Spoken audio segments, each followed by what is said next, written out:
Russ Vought served as White House budget director under the Trump administration. Before that, he spent over a decade working on budget issues on Capitol Hill, serving as policy director for the House Republican Conference under then Chairman Mike Pence. Now, these days, he's president of the Center for Renewing America, where former President Trump says Russ is doing a great job fighting for our great country and against woke nonsense and out-of-control government spending. Not that we have any of that, of course. But would you please welcome to the show Russ Vought. Russ, good to have you here. Thank you. Good to be here. I want to get started with this bill, $740 billion that Joe Biden just signed into law this week. He says this is going to knock out inflation. Is that what it's going to do? No, it's unfortunately not going to be doing that to inflation. It is a misnamed bill.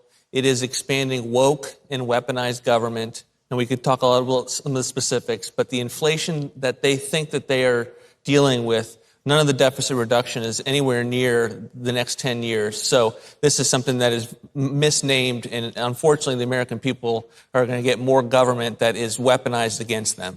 87,000 IRS agents, and all of them have to agree to carry a weapon and be willing to use it in a lethal manner. That's one of the provisions. I mean, that sounds almost like we made that up, but it's really in there, isn't it? There is 87,000 new agents as a result of $80 billion for the IRS. And just to give people some perspective, the Treasury Department only gets about $15 billion per year. So you're going to have $80 billion on top of that to have the IRS have audits as far as the eye can see. So that if you're a small business and you're trying to operate as an LLC, that's the kind of person that is going to be dealing with an audit probably every year.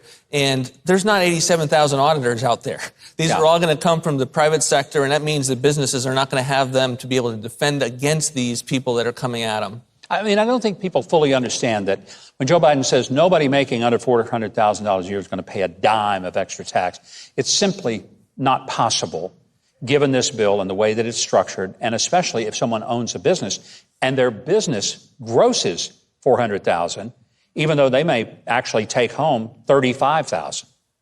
Right. And if they're manufacturing, so the new taxes that are in place are on manufacturing. And the reality that there are, this is the beginnings of the Green New Deal. So the Green New Deal's economic incentives are put in place in this so that they can change the economy before they put the mandates in place. And there's also substantial amount of slush funds that are directed at climate extremist non-government institutions to be able to give them money straight from Uncle Sam so they don't have to go and raise money from big liberal donors. Russ, you're a budget guy, a numbers guy, an economics guy, but you have also taken on the idea of the critical race theory, wokeism in our government, pushing it on kids. Why do you think that that matters from a budgetary perspective? Well, I think because what we're seeing now is not just big government, it's woke and weaponized government. And I think we saw that front and center this week.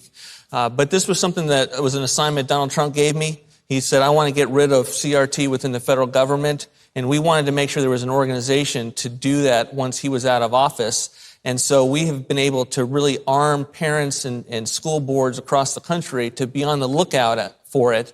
But when you talk about this money that's going to the federal government, it is going towards the bureaucracies that are pushing it at the Department of Education and the EPA and others. Think about that. The EPA is pushing CRT. You know, somebody mentioned that the same electricity that they're telling us not to use for our air conditioning would be the same electricity that we would need to power our car.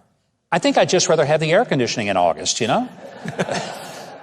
So where does this lead us as a country? Nowhere good. We're headed towards an economy that doesn't allow you to have energy conserving in the homes. It means a country that's less free, but we're not dealing with the 1970s liberalism. We're dealing with a much more hard edge big government that sends in the environmental context. Think about it. This is the Environmental Protection Agency that said to a 77-year-old Navy veteran, Joe Robertson, we're going to have you spend 18 of your last months on the earth before you pass away in prison because you built 4 ponds on your land to fight wildfires in violation of the Waters of the United States Act. That's real. That's real. That's the weaponized portion of it. So now we're going to now give $40 billion more to the EPA to be able to do that kind of stuff. That's what we're talking about when we are talking about woke and weaponized federal government. It's almost, when people make policy like that, you just wonder, did they leave their brains on the nightstand when they went to work that day? What possesses people to think that that makes sense? I think it's a contagion that has been fomented in our universities to say that this is not America the Great, this is America with deep-seated systemic issues of racism, so that it's a rejection of the civil rights movement, quite frankly, of equality under the law. They see America and they see inequity everywhere they possibly can, and they want to level.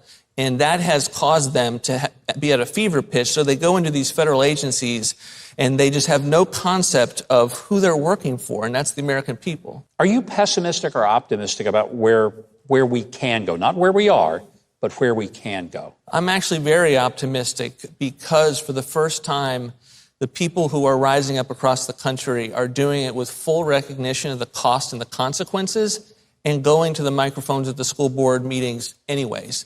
They know already that the FBI considers them a domestic terrorist because they are concerned about CRT. But they're going to the microphone anyway, knowing that they may lose their job if they talk about grooming in public schools. 10 years ago, we were asking people to go and talk about the high premiums from Obamacare. We're talking about a lot bigger, tougher issues, and they're going anyway. And when they do, and when they experience severe consequences, they're self-certifying that they are right and that they are on the behalf of truth. And they are attracting a wider group of people in this country. Millions of Americans will rally, and we will be able to take this country back. Do you see something, I mentioned in the monologue about the Liz Cheney election, 40-point spread, that's unheard of. I never remember an incumbent member of Congress ever getting defeated by a margin like that, even if they were involved in some significant scandal, which hers was not a scandal. It was just people didn't like what she was doing. Was that a precursor, a sign? Was that a message out there that, Americans are paying attention? I think so. I think there's also a sign that they are trying to put one over on the American people with this January 6th committee. I think your audience's reaction to the fact of what she did, how she lost, is a sense of that this is a building indictment against the establishment, against those who really reject the America First correctives that we went forward with 4 or 5 years ago. And I think it is building, and I think we're going to be able to save this country in the next election. This bill has already been signed. It's now law. Can any or all of it be reversed in the next Congress or with the next president? Much of it can, and I think that's where another place for optimism is. We've got to say to Republicans, if you take the majority, you need to use the power of the purse to say that in January, this is going to be defunded, and we're not going to let you pass appropriations bills, which, by the way, Republicans, because of the filibuster, can stop this year. We're not going to let you pass a full year spending bill so that we have an opportunity in January when the cavalry comes to repeal this nonsense. Let's hope it happens.